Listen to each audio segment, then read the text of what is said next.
भाई आपका कौन सा फेज चल रहा है, कुछ कैरेक्टरिस्टिक पॉइंट्स, जैसे मेटाफेजिक प्लेट अगर बन रही है, हम कहेंगे मेटाफेजिक प्लेट, नाम ही है मेटाफेजिक प्लेट, पक्का मेटाफेज है जो अभी चल रहा है। इसका मतलब ना प्रोफेज चल रहा है ना एनाफेज चल रहा है, या मेटाफेज चल रहा है। हमने कैसे देख के बताया, हमने कैरेक्टरिस्टिक को देख के बताया। अगर अभी तक मेटाफेजिक नहीं प्लेट बनी है और क्रोमोसोम भी प्रॉपर्ली कंडेंस नहीं हुआ है, डीएनए थोड़ा खुल्लम खुल्ला सा ही पड़ा हुआ है, तो हम बोल देंगे कि भाई अभी डीएनए बैक होना स्टार्ट हुआ है, प्रोफेज चल रहा है। यस, एनाफेज में भाई क्रोमोसोम जो है इनको हम चीर फाड़ के आधा आधा भेजने लगेंगे अपोजिट पोल पर, तो हम बता देंगे कि भाई एनाफेज चल रहा है। यानी कुछ स्पेसिफिक चीजें होती हैं जिनको देख के आप बता सकते हैं कि सेल साइकिल का कौन सा फेज चल रहा होगा, कौन सा पार्ट चल रहा होगा। आप यहाँ पे क्लियर कट लाइन ड्रॉ नहीं कर सकते कि यहाँ प्रोफेज खत्म और मेटाफेज शुरू, यहाँ मेटाफेज खत्म एनाफेज शुरू, यहाँ एनाफेज खत्म टेलोफेज शुरू। ऐसा जो है clear cut line they can not be drawn. इतना क्लियर कट आप नहीं बता सकते, एकदम कॉन्क्रीट आप नहीं बता पाओगे। आपको यहाँ पर ये बात जाननी होगी, माननी होगी कि ये जो फेजेस हैं they are progressive in nature. एक फेज जो है उसके बाद दूसरा फेज शुरू हो जाता है, बट फिर भी बीच में कोई घंटी नहीं बजती कि यहाँ एग्जैक्टली प्रोफेज खत्म हुआ है और मेटाफेज शुरू हुआ है, ऐसा नहीं। ट्रांजिशनल चीज है, धीरे धीरे धीरे प्रोफेज हल्का हल्का हल्का हल्का खत्म होता जाएगा और मेटाफेज धीरे धीरे धीरे धीरे शुरू होता जाएगा। कोई एग्जैक्ट पॉइंट नहीं है जहां पे आप ये कह दें कि भाई यहाँ तो एकदम भाई प्रोफेज खत्म और मेटाफेज, ऐसा है ना। धीरे धीरे कुछ ऐसे स्पेसिफिक चीजें हैं जिनको देख के आप बता सकते हो कि हाँ ये काम तो पक्का प्रोफेज में होता है। यानी अभी तक तो गारंटेड प्रोफेज चल रहा है, ये बात तो मैं गारंटी के साथ कह सकता हूँ। ये काम तो पक्का मेटाफेज में होता है। अगर सेल मुझे ऐसा दिखाई दे रहा है माइक्रोस्कोप के अंदर, इसका मतलब पक्का मेटाफेज चल रहा है, यहाँ आप श्योर हो सकते हो। पर एग्जैक्टली ऐसा नहीं बोल सकते कि यहाँ प्रोफेज खत्म और मेटाफेज शुरू। एग्जैक्टली ऐसा नहीं बोल सकते कि ये वो पॉइंट है जहां आपका प्रोफेज मेटाफेज में कन्वर्ट हो रहा है, ऐसा नहीं बोल सकते। तो there are no clear cut lines since all the phases are progressive in nature. एक फेज के बाद दूसरा फेज आता रहता है, ये आपने देखा, ये आपने जाना, सिर्फ एक लाइन हमने यहाँ पर समझी। Now it is time to understand complete mitosis in one slide in detail, बहुत प्यारे तरीके से, बहुत बेहतरीन तरीके से। और इसके बाद आप एक एक फेज का इंपॉर्टेंट पॉइंटर देख पा रहे होंगे अलग से। मुझे इस स्लाइड को 3 4 5 बार पढ़ाने में कोई भी तकलीफ नहीं है, और मैं 4 5 बार आपको यहीं पे चीजें याद करा दूंगा। बस मेरे साथ साथ सुनते रहना और देखते रहना। अगर हाथ में कलम है तो थोड़ी देर के लिए कलम को साइड कर दिया जाए, एकदम अलग से रख दिया जाए। जब 5 बार आपको यहीं पे phase. Now it is time, all the phases are progressive in nature. एक फेज के बाद दूसरा फेज।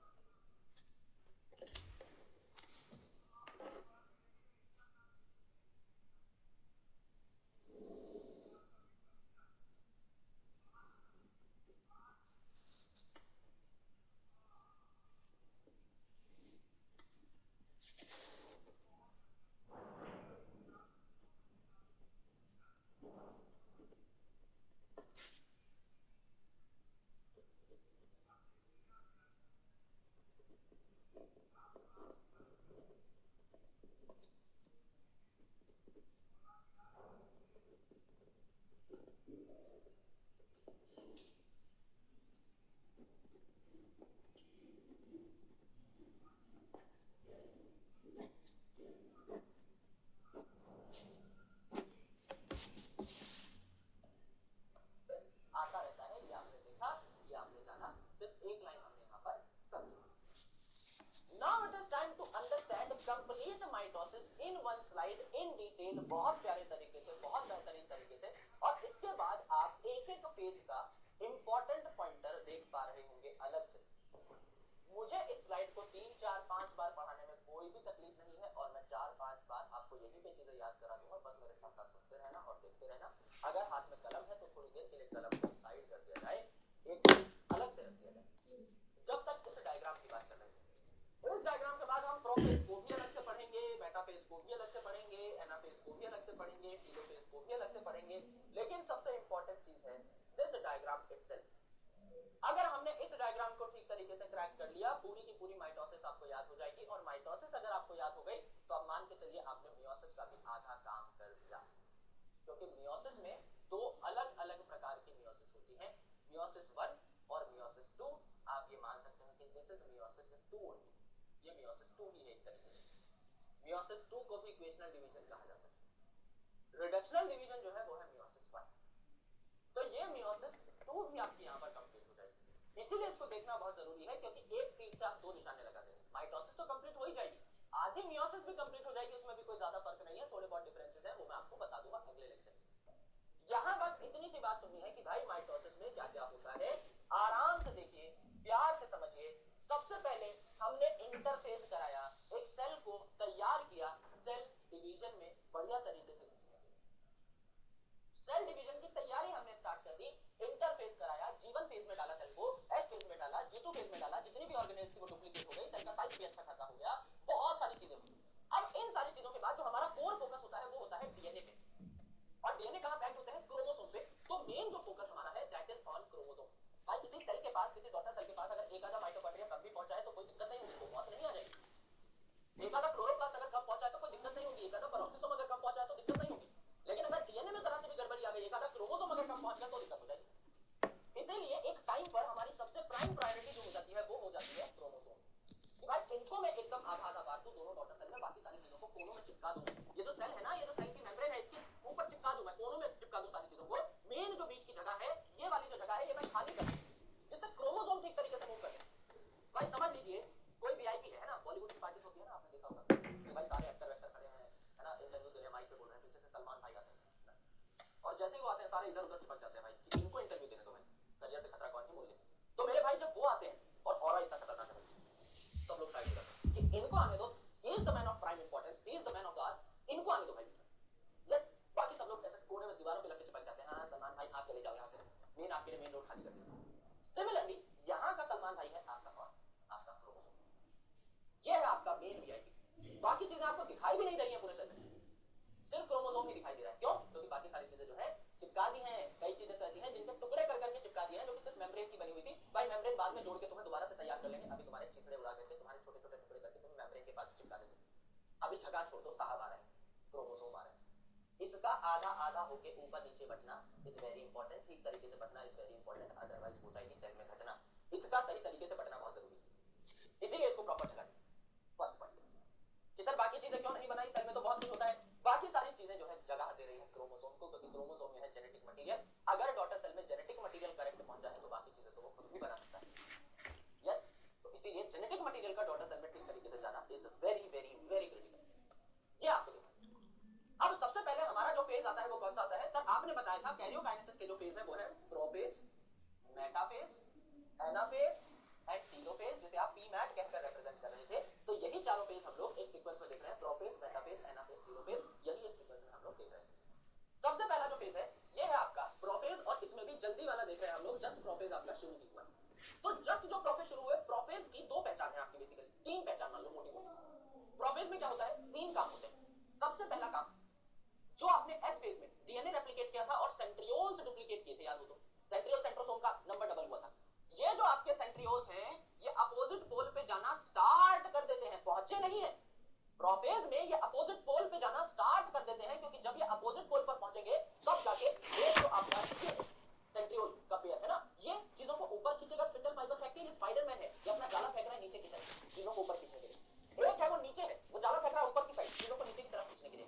तो इनका अपोजिट पोल पर पहुंचना बहुत इंपॉर्टेंट है, तभी ये जाला फेंक करके चीजों की खींचातानी शुरू करेंगे। तो ये जो सेंट्रियोल्स है, ये जो इनका सेंट्रियोल सेंट्रोसोम कुछ भी बोल लो, ये जो है इनका अपोजिट पोल पर पहुंचना जरूरी है। तो ये अपोजिट पोल पर जाना स्टार्ट कब कर देते हैं? चल कब पड़े घर से पहुंचेंगे बाद में, चल कब पड़े? प्रोफेज में चल पड़े, पहला पॉइंट। दूसरा इंपॉर्टेंट पॉइंट कि भैया आपने इंटरफेज में डीएनए का अमाउंट डबल कर दिया। तब जब हमारा एस फेज चल रहा था उस टाइम पर हमने डीएनए का अमाउंट डबल कर लिया। अब वो डीएनए थोड़ा खुला खुला पड़ा रहता है इंटरफेज में, क्योंकि इंटरफेज में आपको पता है कि कोई बहुत तगड़ा आपका सेल डिवीजन तो नहीं हो रहा है ना, तो डीएनए जो है वो खुला खुला पड़ा हुआ है, घर के कपड़ों में कच्चा बनियान में बैठा हुआ है। अब भैया हम कह रहे हैं कि आओ भैया सेल डिवीजन करेंगे, कैरियोकाइनेसिस साइटोकाइनेसिस करेंगे, तो अब इसको अपनी असली पोशाक में आना है, इसे डीएनए को पैक होकर क्रोमोसोम बनाना है। अब इसको कोट पैंट पहनना होगा। तो ये जो डीएनए है पैक होकर के क्रोमोसोम बनाना स्टार्ट कर देगा। तो ये जो डीएनए की कंडेंसेशन है, खुला खुला डीएनए कंडेंस करके मैं पैक कर रहा हूं, क्रोमोसोम की फॉर्मेट में पैक कर रहा हूं, this thing starts at prophase. DNA condense होना शुरू हो गया प्रोफेज में, खत्म आगे होगा। लेकिन जैसे मैंने कहा सेंट्रियोल अपोजिट पोल पे मूव करना स्टार्ट कर चुके हैं प्रोफेज में, ऐसे ही डीएनए कंडेंस होना स्टार्ट कर चुका है प्रोफेज में, आगे चल के कंडेंसेशन फिनिश होगी। प्रॉपर क्रोमोसोम नहीं बनेगा यहां पर, लेकिन आपका कंडेंसेशन हो जाएगी, कंडेंसेशन स्टार्ट। तीसरी इंपॉर्टेंट चीज, जब प्रोफेज का अंत होता है,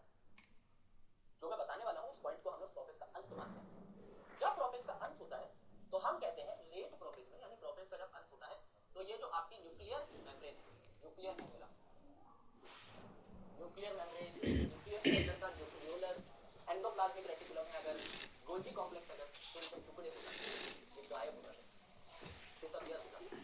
जैसे न्यूक्लियर एनवेलप है, एंडोप्लाज्मिक रेटिकुलम है, गोल्जी कॉम्प्लेक्स के छोटे छोटे टुकड़े करके आप इधर दीवारों पर कर देते हैं, जिससे बीच की सारी जगह खाली हो जाएगी। इसके लिए सलमान भाई के क्रोमोसोम्स के लिए इनकी मूवमेंट, इनकी प्रॉपर मूवमेंट ज्यादा होती है, क्योंकि इन पे हम लोग रस्सी फेंक देंगे तो इनको प्रॉपर अगर हमें मूव कराना है इन रस्सियों के सहारे, तो रास्ते में जगह भी तो होनी चाहिए, अदरवाइज रस्सी फेंक ही नहीं पाओगे। समझ लो भाई, मेरे सामने दुश्मन खड़ा है, मैं स्पाइडरमैन, मेरे सामने दुश्मन खड़ा है, मेरा मन कर रहा है उसके मुंह पे मैं जाला फेंक दूं, लेकिन रास्ते में बिजली का खंभा लगा हुआ है एकदम बीचों बीच, तो मैं अपने दुश्मन के मुंह पे जाला थोड़ी फेंक पाऊंगा। स्पाइडरमैन की भी तो कुछ मजबूरियां हैं, है ना। फिर ऊपर चढ़ के ऐसे फेंकूंगा तो भाई सही निशाना नहीं लगेगा, मुंह की जगह कहीं और चिपक जाएगा जाला, खोपड़ी पे चिपक जाएगा, मुझे उसके मुंह पे ही चिपकाना है। बहुत ज्यादा बकवास करना है ना, डायलॉग बोल रहा है बहुत सारे, तो मेरे को उसके मुंह में जाला ठोकना है।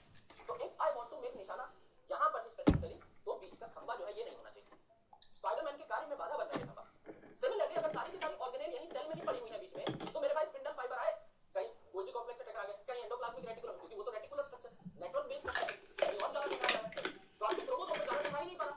तो क्रोमोसोम पे जब जाला टकराया ही नहीं, तो क्रोमोसोम को खींचोगे कैसे, खींचातानी कैसे होगी, मारामारी कैसे होगी, नहीं हो भाई। इसीलिए हम लोग इलाका साफ कर देते हैं, भाई ये सब कुछ हटा दो यार, बाद में तुम्हें दोबारा बना लेंगे, तुम कुछ नहीं हो, तुम मेम्ब्रेन की खोलो, मेम्ब्रेन तो दोबारा से जुड़ जाती है, लिपिड और प्रोटीन की तो बनी है, दोबारा जोड़ देंगे। अभी फिलहाल जाकर के कोने में चिपक जाओ भाई, है ना, रास्ता छोड़ दो, वीआईपी वीआईपी आ रहे हैं, इनके लिए जगह छोड़ दो। तो क्रोमोसोम के लिए ये पूरी जगह छोड़ दी जाती है, कुछ नहीं बनाया मैंने, देखो कोई न्यूक्लियर एनवेलप नहीं, कोई एंडोप्लाज्मिक रेटिकुलम कॉम्प्लेक्स नहीं, कुछ नहीं बनाया, सारी जगह खाली छोड़ी। जब एकदम बांट दिया इनको, अपोजिट पोल पे भेज दिया, क्रोमोसोम्स के आधे आधे टुकड़े करके, चीथड़े उड़ा करके इनको जब अपोजिट पोल पे भेज दिया, तब हमने कहा अब भैया nuclear envelope, nucleolus, endoplasmic reticulum, Golgi complex, अब तुम वापस आ जाओ, अब कोई दिक्कत नहीं, अब हमारा मेन काम हो गया है, वीवीआईपी जा चुके हैं, अब तुम वापस आ जाओ। तो प्रोफेज के एंड में इसी चीज को कहा जाता है प्रोफेज का एंड। अगर आपको न्यूक्लियर एनवेलप गायब दिख जाए, गोल्जी कॉम्प्लेक्स, एंडोप्लाज्मिक रेटिकुलम गायब दिख जाए, इसका मतलब प्रोफेज का अंत हो चुका है, मेटाफेज का। तो प्रोफेज में मैंने आपको तीन चीजें बताई। गुरुजी ने क्या क्या बताया? गुरुजी ने ये बताया सबसे पहली चीज, ये जो ये जो आपके यहाँ पर सेंट्रियोल्स है, ये अपोजिट पोल पर जाना स्टार्ट हो गए हैं, अपोजिट पोल पर जाना स्टार्ट हो गए हैं। पहुंचेंगे कब अपोजिट पोल पर? मेटाफेज में, यानी अगले फेज में। प्रोफेज में अपोजिट पोल पर जाना स्टार्ट हो गए हैं, धीरे धीरे अपोजिट पोल पर पहुंच रहे हैं। एग्जैक्टली अपोजिट पोल पर कब पहुंचेंगे? मेटाफेज में। तो कोई पूछे कि किस फेज में सेंट्रियोल्स अपोजिट पोल पर जाना स्टार्ट कर चुके हैं? प्रोफेज। कब अपोजिट पोल पर पहुंच चुके हैं? मेटाफेज। दूसरी इंपॉर्टेंट चीज, ये जो डीएनए था जिसकी कॉपी आपने बना ली थी इंटरफेज में यानी एस फेज में, ये डीएनए अब आप कंडेंस करके क्रोमोसोम में कन्वर्ट करना स्टार्ट कर रहे हैं।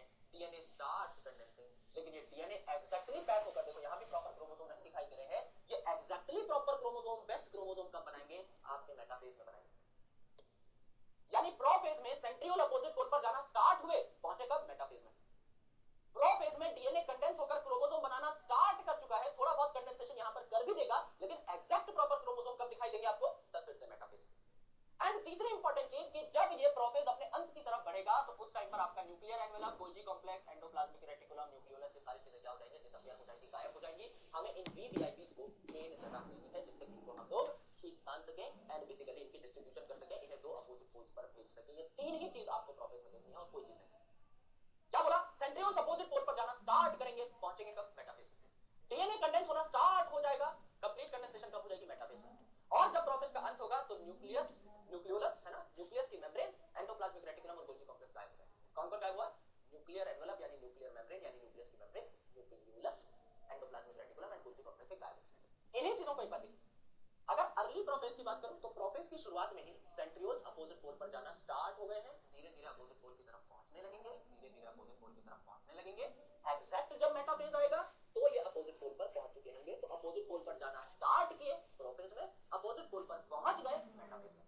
दूसरा, ये जो आपका डीएनए है, ये जो आपका डीएनए है जिसकी रेप्लिकेशन हमने कर ली एस फेज में, अब ये कंडेंस होना स्टार्ट हो गया है, तो इसकी अच्छी खासी कंडेंसेशन हो चुकी है, अच्छी खासी कंडेंसेशन हो चुकी है, लेकिन प्रॉपर जो आपको क्रोमोसोम का स्ट्रक्चर दिखाई देता है, क्रोमोसोम फॉर्मेशन डन, ये आपको डीएनए पैकेजिंग फिनिश कब देखने को मिलती है? मेटाफेज। यानी कंडेंसेशन हो रही है ड्यूरिंग प्रोफेज, प्रोफेज में डीएनए कंडेंसेशन होती रहती है, क्रोमोसोम जो है वो आपके बनना स्टार्ट हो चुके हैं, लेकिन प्रॉपर आप कब कह सकते हैं कि क्रोमोसोम बन गया? जैसा एक क्रोमोसोम को दिखना चाहिए ऐसा क्रोमोसोम मुझे दिख रहा है पहली बार कहां? मेटाफेज में।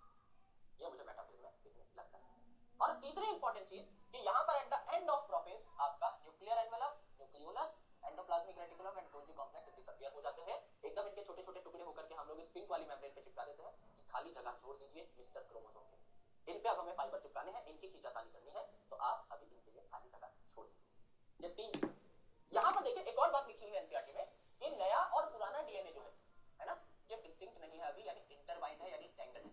अर्थात मैंने आपसे कहा कि जितना भी डीएनए था एक सेल में उसका अमाउंट डबल हो गया। समझ लीजिए इतना डीएनए था तो इसका अमाउंट डबल हो गया, इतना डीएनए है एक सेल में, तो ये नया और पुराना डीएनए जो है आपस में टेंगल्ड है, गुथा हुआ है, टेंगल्ड है, गुथा हुआ है, इंटरवाइंड है यानी एक दूसरे पे लिपटा हुआ है, यानी गुथा हुआ है, एंड नॉट डिस्टिंक्ट यानी अलग अलग नहीं है, डिस्टिंक्ट नहीं है कि ये नया ये पुराना, नहीं, गुथा हुआ है, साथ में पड़ा। तो इसको हम लोगों को क्या करना है, पहले बालों को सुलझाना है ना। लड़के इस बात से ज्यादा रिलेट कर पाए क्योंकि लड़कों के बाल छोटे होते हैं, मेरे बाल छोटे हैं तो मुझे कोई कंघी से बाल सुलझाने नहीं, लेकिन लड़कियां जब भी चोटी बनाती हैं पहले जो है बाल सुलझाती है ना, कंघी से, बहुत लंबे टाइम तक उनको कंघी करनी पड़ती है, तो बाल जब सुलझेंगे, जुल्फे जब सुलझेंगी तभी उनकी एक प्रॉपर चोटी बन पाएगी। सिमिलर केस यहां पर भी, पहले ये जो आपका टेंगल्ड डीएनए है इसको हम सुलझाएंगे और फिर इसको बढ़िया तरीके से पैक कर पाएंगे, तब जाके इसकी पैकिंग। तो जब नया और पुराना डीएनए साथ साथ पाया जाता है, एस फेज में जब नया डीएनए आपका बन चुका है पुराने वाले के साथ भी मिलता है, तो ये टेंगल्ड होगा, इंटरवाइंड होगा, यानी इनडिस्टिंक्ट होगा। नए पुराने में आप अभी फर्क नहीं कर पा रहे, गुथे हुए हैं, तो पहले आप इसको बढ़िया तरीके से प्यार से सुलझाओगे और फिर इनको क्रोमोसोम में कंडेंस करना स्टार्ट करोगे और कंडेंसेशन स्टार्ट हो जाएगी प्रोफेज में, मेटाफेज में जाके कंडेंसेशन खत्म हो जाएगी। तो तीन बातें मैंने आपको बताई प्रोफेज में, बार-बार इसलिए रिपीट कर रहा हूं जिससे याद हो जाए और कुछ करना ही ना पड़े, आपका रिवीजन का टाइम बचे। सबसे पहले प्रोफेज में क्या हुआ, प्रोफेज में क्या हुआ मेरे भाई, मेरे दोस्त, मेरी जान, प्रोफेज में क्या हुआ, सेंट्रियोल अपोजिट पोल पे मूव करना स्टार्ट कर गए, स्टार्ट पे पूरा फोकस है मेरा। सेंट्रियोल अपोजिट पोल पे मूव करना स्टार्ट कर गए, अपोजिट पोल पे पहुंचे कब, मेटाफेज में। दूसरी इंपॉर्टेंट चीज, डीएनए जो है वो आपका इनडिस्टिंक्ट था, साथ में गुथा हुआ था नया पुराना डीएनए, यानी कि आपका इंटरवाइंड था, यानी आपका टेंगल था, इसकी कंडेंसेशन स्टार्ट हो गई, फिनिश कब होगी, मेटाफेज में। एंड जब प्रोफेज का अंत आया तो न्यूक्लियोलस, न्यूक्लियर एनवेलप, ईआर और जीसी गायब हो गए। ये हमने बात देखी, इसके अलावा हमने कोई चौथी बात नहीं देखी, तीन बातें हमने प्रोफेज के बारे में पढ़ी। अब क्या हुआ, डीएनए ठीक ठीक कंडेंस हो गया, प्रॉपर क्रोमोसोम नहीं बना है, वो मेटाफेज में बनेगा, ठीक ठीक कंडेंस हो गया, nuclear envelope, nucleolus, ER, GC गायब हो चुके हैं, सेंट्रियोल अपोजिट पोल पर मूव करना स्टार्ट कर गए थे, धीरे धीरे पहुंच जाएंगे। तो प्रोफेज खत्म, अब आ गया ट्रांजिशन टू मेटाफेज, यानी मेटाफेज अब स्टार्ट होने वाला है, मेटाफेज स्टार्ट होने वाला है। मैंने क्या बताया था, प्रोग्रेसिव फेजेस है, मेटाफेज अभी प्रॉपर स्टार्ट नहीं हुआ है, स्टार्ट होने वाला है। तो यहां पर क्या हुआ है, सेंट्रियोल्स अभी भी अपोजिट पोल पर है नहीं, पहुंच जाएंगे, लेकिन मेटाफेज की शुरुआत में ही आपके क्या हो जाते हैं, स्पिंडल फाइबर इन क्रोमोसोम्स पर लग जाते हैं, और ये जो फाइबर्स है इनकी मदद से इन क्रोमोसोम्स को, जैसे ये थोड़ा नीचे की साइड है, इसको खींच करके ऊपर की साइड लाया गया, बीच में, ऊपर की साइड है इसे बीच में लाया गया, नीचे की साइड है इसे बीच में लाया गया, ऊपर की साइड है इसे बीच में लाया गया, अलाइनमेंट हो जाती है क्रोमोसोम की एट द सेंटर। इन सारे क्रोमोसोम्स पर स्पिंडल फाइबर फेंककर हमने मेक श्योर किया है कि ये सारे क्रोमोसोम एकदम सेल के सेंटर पे आ जाए। अगर इसे आप पृथ्वी मानते हैं यानी अर्थ मानते हैं, तो अर्थ के बीचों बीच से एक इमेजिनरी लाइन पास होती है जिसे आप कहते हैं इक्वेटर। तो आप यहाँ पर कहते हैं कि अगर ये अर्थ है तो ये बीच वाली लाइन इक्वेटर होती, अगर ये सेल है तो इस बीच वाली लाइन को हम लोगों ने क्या कह दिया, इक्वेटोरियल प्लेट कह दिया, जिसपे क्रोमोसोम लगे हुए हैं। क्रोमोसोम सेल के एकदम बीचों बीच आकर के लग जाते हैं, इसे हम कहते हैं इक्वेटोरियल प्लेट, क्योंकि इक्वेटर पे बनी है, या इसे कहते हैं मेटाफेजिक प्लेट। इसे कहते हैं मेटाफेजिक प्लेट क्योंकि मेटाफेज के दौरान बनी है, या इक्वेटोरियल प्लेट क्योंकि एकदम इक्वेटर पे बन रहे। तो यहां पर क्रोमोसोम अच्छे खासे दिख रहे हैं, तो क्रोमोसोम की कंडेंसेशन फिनिश हो गई है, यहां क्रोमोसोम प्रॉपर बन चुके हैं। तो सबसे बेहतर आपको क्रोमोसोम जो है, अगर इनकी मॉर्फोलॉजी समझनी है, M for metaphase, M for morphology, chromosome की मॉर्फोलॉजी अगर समझनी है तो आप इस पेज में समझें, प्रॉपर क्रोमोसोम बन चुके हैं। जो क्रोमोसोम बनना प्रोफेज में स्टार्ट हुए थे वो यहां बन गए, जो सेंट्रियोल अपोजिट पोल पर जाना स्टार्ट हुए थे वो मेटाफेज में अपोजिट पोल पर पहुंच गए, ठीक है। तो सेंट्रियोल जो है they reach opposite pole and आपका क्रोमोसोम भी पूरा बन चुका है, एंड मेटाफेज में ये एक बीचों बीच, सेल के बीचों बीच इक्वेटोरियल प्लेट बना करके अलाइन हो चुका है। ये मेटाफेज की खास बात है, मेटाफेजिक प्लेट का होना। अब इन्हें बीचों बीच क्यों रखा, जिससे कि खींचातानी एकदम बराबर हो सके। भाई बीच में सारा सामान रख दिया है, आधा एक डॉटर सेल को दे दो, आधा एक डॉटर सेल को दे दो, तो एक क्रोमोसोम है, ये देखो एक क्रोमोसोम है, तो क्रोमोसोम में ऊपर वाली क्रोमेटिड ऊपर वाले डॉटर सेल को दे देंगे, नीचे वाली क्रोमेटिड नीचे वाले डॉटर सेल को दे देंगे, और ये जो बीच का आपका गोला है मिस्टर सेंट्रोमेयर, ये सेंट्रोमेयर आधा ऊपर दे देंगे, आधा नीचे दे देंगे, तो सेंट्रोमेयर स्प्लिट हो जाएगी। ये जो बीच का गोला है सेंट्रोमेयर, ये स्प्लिट हो जाएगा, और ये जो क्रोमेटिड है ये आपकी क्या हो जाएंगी, सेपरेट हो जाएंगी, ऊपर नीचे चली जाएंगी। ये तो जो क्रोमोसोम थे इनको आपने आधा आधा बांटा, तो आपको पता है ये जो क्रोमोसोम है इसके सेंट्रोमेयर के ऊपर ये जो लाल कलर की डिस्क मैं बना रहा हूं, इसे कहा जाता है काइनेटोकोर। तो आपके जो स्पिंडल फाइबर है ये डायरेक्टली आपके सेंट्रोमेयर पे अटैच नहीं होते कभी भी, ये काइनेटोकोर पे अटैच होते हैं। ये तो सेंट्रोमेयर है उसके ऊपर काइनेटोकोर नाम का प्रोटीन है, इस पे स्पिंडल फाइबर अटैच होंगे और खींचातानी मचेगी। तो यहाँ पर ये जो काइनेटोकोर है इस पे स्पिंडल फाइबर लग गए, ऊपर की साइड खींच रहे हैं ऊपर वाले स्पिंडल फाइबर, नीचे की साइड खींच रहे हैं नीचे वाले स्पिंडल फाइबर, ये मेटाफेज में खींचातानी शुरू हो गई, एनाफेज में सेपरेशन स्टार्ट हो जाएगी। तो मेरे भाई अगर कोई क्रोमोसोम है तो उसकी एक क्रोमेटिड ऊपर एक क्रोमेटिड नीचे, आधा सेंट्रोमेयर ऊपर आधा सेंट्रोमेयर नीचे। अब सोच के देखिए अगर मैं स्पाइडरमैन हूं और मैंने जाला फेंका है यहाँ पर इस काइनेटोकोर पे, तो अगर मैं ऊपर खींच रहा हूं इस क्रोमेटिड को, ये ऊपर वाले क्रोमेटिड को, और जाला मैंने इस बीच वाले डॉट पे लगा रखा है, तो बीच वाला डॉट मेरी तरफ होगा ना, समझिए। समझिए मैं इस तलवार को खींच रहा हूं, है ना, मैं स्पाइडरमैन हूं, मैं इस तलवार को खींच रहा हूं, मैंने इस तलवार को खींचने के लिए इस पे धागा फेंका और यहां फेंका। अगर मैंने धागा फेंका और यहां फेंका और इसको मैं अपनी साइड खींच रहा हूं, तो ये पार्ट मेरी तरफ हो जाएगा जहां धागा फेंका मैं, और पीछे वाला पार्ट पीछे पीछे पीछे पीछे आता रहेगा। जहां मैंने धागा फेंका है, जहां मैंने रस्सी बांधी है, वो पार्ट तो हमेशा मेरी साइड रहेगा ना भाई, बिल्कुल। सिमिलरली अगर समझ लीजिए क्रोमोसोम है, क्रोमोसोम में मैंने इस गोले पे धागा फेंका है और पीछे की साइड आपकी आर्म है, तो गोला मेरी तरफ रहेगा, आर्म पीछे पीछे आती रहेगी लुढ़कती पुढ़कती। सेम चीज यहां पर होती है मेरे भाई, अगर मैंने इस गोले पे धागा फेंका है तो ये गोला पोल की तरफ होगा, इस गोले पे धागा फेंका, ये गोला पोल की तरफ होगा, और आर्म्स पीछे पीछे आती रहेंगी, आर्म्स पीछे पीछे आती रहेंगी, दे विल ट्रेल बिहाइंड, पीछे पीछे घूमती घूमती आती रहेंगी। जहां जाला फेंका वो पार्ट आपका पोल की तरफ और आर्म्स आपके पीछे पीछे मूव करती रहेंगी। तो एनाफेज में क्या हुआ, ये आपका सेपरेशन हो गया इसका क्रोमेटिड्स का। तो यहाँ पे टुवर्ड्स पोल होगा आपका क्या, ये गोला जहां आपने फेंका है धागा, और पीछे आर्म्स जो है they will trail behind. And chromatid जो है ये सेपरेट हो जाएंगे, एक क्रोमोसोम की एक क्रोमेटिड ऊपर दूसरी क्रोमेटिड नीचे, एंड सेंट्रोमियर आपका स्प्लिट हो जाएगा, सेंट्रोमियर के भी दो टुकड़े हो जाएंगे, and chromatids move towards opposite pole, एक क्रोमेटिड ऊपर एक क्रोमेटिड नीचे। ये सेपरेशन कहां हुई, आपकी एनाफेज में। और अब आपके जो क्रोमोसोम्स हैं इनको आपने आधा आधा बांट दिया, दो डॉटर सेल में बांट दिया, तो दो डॉटर सेल्स जो है या दो डॉटर न्यूक्लियस में आपने बांट दिया, तो न्यूक्लियर एनवेलप बना दो, इनको कैद कर दो भाई अंदर, है ना। यहाँ पे आपके जो क्रोमोसोम इकट्ठे होगा, यहाँ पे ये क्रोमोसोम इकट्ठे होगा, इनको क्या करो न्यूक्लियर एनवेलप में कैद कर दो। और बाद में कि भाई अब तुम्हारा काम खत्म हो चुका है यार, डीएनए की डिस्ट्रीब्यूशन हो चुकी है, तुम जिस बर्थडे पार्टी में गए थे, तुम जिस शादी ब्याह में गए थे, वहां से तुम लौट आए हो, कोट पैंट उतार दो, दोबारा से कच्चा बनियान में बैठ जाओ, तो यहाँ पे आपको फिर से क्रोमोसोम दिखाई नहीं देते, फिर से आपको खुला खुला डीएनए दिखाई देता है। तो chromosomes have lost their identity, अब क्रोमोसोम क्रोमोसोम नहीं रहा, दोबारा से खुला डीएनए बन गया, तो डीकंडेंसेशन हो जाता है, दोबारा से खुल जाता है। डीकंडेंसेशन, कंडेंस करना मतलब क्रोमोसोम की पैकिंग करना, डीकंडेंसेशन दोबारा से खुल जाना, इसीलिए यहाँ क्रोमोसोम नहीं बना है टीलोफेज में। न्यूक्लियर एनवेलप, न्यूक्लियोलस, ईआरजीसी जो भी गायब हुए थे आपके प्रोफेज में, वो सारी की सारी चीजें वापस आ गई, टीलोफेज में यही होता है बस। This is your complete karyokinesis, prophase, metaphase, anaphase, telophase, this is your complete karyokinesis. तो मैंने यहाँ पर क्या क्या बोला, आराम से सुना, एक बार कंप्लीट रिवीजन कराता हूँ, फिर एक एक फेज को अलग से पढ़ाऊंगा। मैंने कहा कि सबसे पहले आपका कवर हुआ है इंटरफेज, जहां पे G1 फेज हुआ, S फेज हुआ, G2 फेज हुआ, कई सारी ऑर्गेनेल्स बनी, डीएनए का अमाउंट जो है उसको भी डबल कर दिया गया। अब ये जो डीएनए नया नया बना है, ये नया और पुराना डीएनए आपस में गुथा हुआ है, टेंगल्ड है, यानी कि इंटरवाइंड है, इनडिस्टिंक्ट है, यानी कि नए पुराने डीएनए में अभी आप फर्क नहीं कर पा रहे हो, एक दूसरे में गुत्थम गुत्था है। अब इसको क्या करोगे, खोलोगे और अच्छे तरीके से पैक करना स्टार्ट करोगे। तो प्रोफेज में क्या होता है, ये जो सेंट्रियोल है या अपोजिट पोल पर जाना स्टार्ट हुए, पहुंचेंगे कब, मेटाफेज में। ये जो डीएनए है इसकी पैकेजिंग स्टार्ट हुई, प्रॉपर पैकेजिंग करके बनाएगा कब क्रोमोसोम, आपका मेटाफेज में आगे। मेरे भाई प्रोफेज के एंड पे ये जो न्यूक्लियर एनवेलप है, न्यूक्लियोलस है, ईआरजीसी है, ये क्या हो जाएंगे, आपके गायब हो जाएंगे, एंड ये वापस कब लौटेंगे, जब आपका कैरियोकाइनेसिस खत्म हो जाए, यानी टीलोफेज। ठीक है, तो प्रोफेज और टीलोफेज को आप एक तरीके से एक दूसरे का उल्टा कह सकते हो। क्यों, यहाँ डीएनए को पैक कर रहे हैं हम और क्रोमोसोम बना रहे हैं, वहां क्रोमोसोम दोबारा से डीकंडेंस हो गया और दोबारा खुला खुला डीएनए बना बैठे, उल्टा हो गया। यहाँ प्रोफेज के एंड में आपका क्या हुआ, न्यूक्लियर एनवेलप, न्यूक्लियोलस, ईआरजीसी गायब हो गए, वहां देखो वापस लौटा। तो प्रोफेज और टीलोफेज, फर्स्ट फेज और लास्ट फेज एक दूसरे के उल्टे मान सकते हो आप। यहाँ पर सेंट्रियोल अपोजिट पोल पर नहीं पहुंचे हैं अभी, है ना, और क्रोमोसोम भी प्रॉपर्ली नहीं बना है, लेकिन हमने स्पिंडल फाइबर फेंक करके, मेटाफेज में स्पिंडल फाइबर आपके लग जाते हैं इन क्रोमोसोम के ऊपर, और इन्हें हम बीच में अलाइन कर देते हैं एकदम सेल के। तो सेल के बीचों बीच हमने सारे क्रोमोसोम रख दिए हैं, जैसे आधे एकदम नीचे चले जाएं, आधे एकदम ऊपर, तो ये आपके सेंट्रियोल अपोजिट पोल पर पहुंच गए मेटाफेज में, मेटाफेजिक प्लेट बन गई, एंड कंप्लीट आपके क्रोमोसोम भी देखने को मिले। फिर आपके क्रोमोसोम जो है इनको हमने आधा आधा चीर के, आधों को ऊपर भेज दिया, आधों को नीचे भेज दिया, एंड इसे एनाफेज कहा हम लोगों ने। तो यहाँ क्रोमेटिड्स आपकी सेपरेट हो गई, दो सिस्टर क्रोमेटिड्स, एंड सेंट्रोमियर आपका स्प्लिट हो गया, आधा ऊपर आधा नीचे। एंड आपका टीलोफेज में ये भाई क्रोमोसोम आपके पहुंच चुके हैं अपोजिट पोल पर, तो इनको डीकंडेंस कर दिया, दोबारा से क्या कर दिया, इनको खुला खुला डीएनए बना दिया, तो क्रोमोसोम की आइडेंटिटी लॉस हो गई, एंड इनके ऊपर न्यूक्लियर एनवेलप, न्यूक्लियोलस, ईआरजीसी वापस आ गए। Correct correct. अब ये जो सेंट्रियोल थे ये भी आप यहाँ पर बना सकते हैं, ये भी आपके अपोजिट पोल पर पहुंच चुके हैं। अब आपको क्या करना है, बस सेल को डिवाइड करना है, बीच में से बस सेल को डिवाइड करना है, यानी साइटोकाइनेसिस करनी है, कैरियोकाइनेसिस आपकी कंप्लीट। अब कुछ और इंपॉर्टेंट चीजें हैं, जैसे एम फॉर मेटाफेज है, इसमें आप क्या करते हैं, क्रोमोसोम की मॉर्फोलॉजी देखते हैं सबसे बेस्ट तरीके से। क्रोमोसोम की मॉर्फोलॉजी देखते हैं,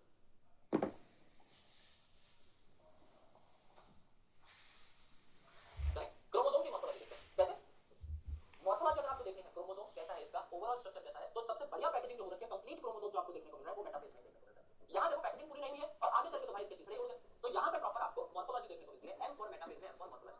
और शेप अगर देखनी है, जैसे अलग अलग टाइप के क्रोमोसोम थे, तो बी शेप बन रही थी, कहीं एल शेप बन रही थी, कहीं आई शेप बन रही थी, कहीं जे शेप बन रही थी, डिपेंडिंग अपॉन कि आपका जो क्रोमोसोम है, अगर मेटासेंट्रिक है तो वी शेप बनी, सब मेटासेंट्रिक है एल शेप बनेगी, एक्रोसेंट्रिक है जे शेप बनेगी, टीलोसेंट्रिक है आई शेप बनेगी। तो शेप जो बनती है वो कब बनती है, जब आप इन क्रोमोसोम को सेपरेट करते हो। तो शेप अगर देखनी है, एनाटॉमी अगर देखनी है तो एनाफेज में देखिए, एनाटॉमी या शेप ऑफ क्रोमोसोम अगर देखनी है तो यहाँ एनाफेज में, मॉर्फोलॉजी देखनी है तो मेटाफेज में देखना है। करेक्ट। इन्हीं चीजों को थोड़ा डिटेल में पढ़ते हैं। देखिए प्रोफेज में तीन मेन चीजें हुई भाई, सेंट्रियोल अपोजिट पोल पे जाना स्टार्ट हुए, पहुंचे मेटाफेज में, डीएनए कंडेंस होकर के क्रोमोसोम बनाना स्टार्ट कर गया, बना का प्रॉपर मेटाफेज में, and eight the end of prophase आपका न्यूक्लियर एनवेलप न्यूक्लियोलस ईआरजीसी डिसअपीयर हो गए, गायब हो गए, वापस कन्वर्ट आपका टीलोफेज में। तो जैसे ये सारी चीजें गायब हो जाती हैं, न्यूक्लियर एनवेलप न्यूक्लियोलस ईआरजीसी, तो हमें पता लग जाता है भाई अब मेटाफेज शुरू हो गया, अब मेटाफेज में ट्रांजिशन आपकी स्टार्ट हो गया। प्रोफेज एंड होने का ये फीचर कि ये चीजें होती हुई अगर आपको दिख गई, न्यूक्लियर एनवेलप अगर गायब हो गया पूरा, इसका मतलब प्रोफेज खत्म, अब मेटाफेज शुरू होगा। कोई क्लियर कट लाइन तो नहीं है, पर ये हमने एक एविडेंस मान रखा है कि हां भाई इस टाइम पे प्रोफेज आपका खत्म माना जा सकता है।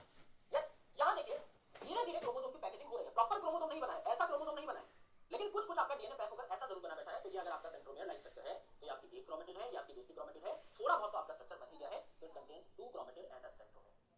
थोड़ी बहुत हल्की हल्की पैकेजिंग तो आपको यहां पर देखने को मिल रही है।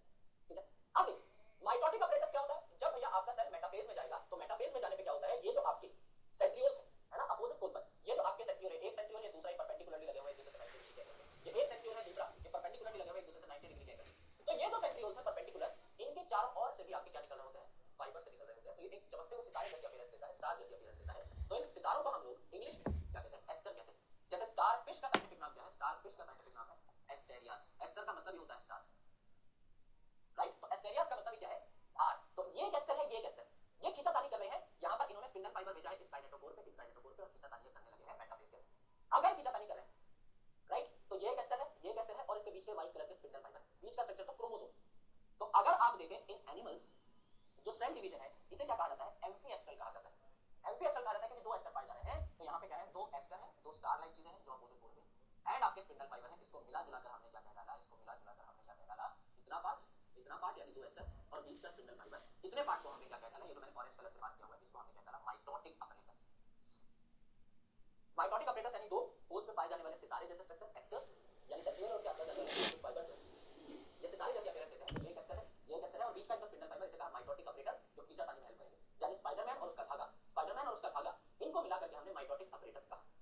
ठीक है, अब प्लांट में आपको पता है कि सेंट्रोसोम होता नहीं है, तो वहां पे जो डिवीजन होगी इसे क्या कहेंगे, एन एस्ट्रल। ए का मतलब है एब्सेंट, एस्टर एब्सेंट है, तो प्लांट में एन एस्ट्रल आपके डिवीजन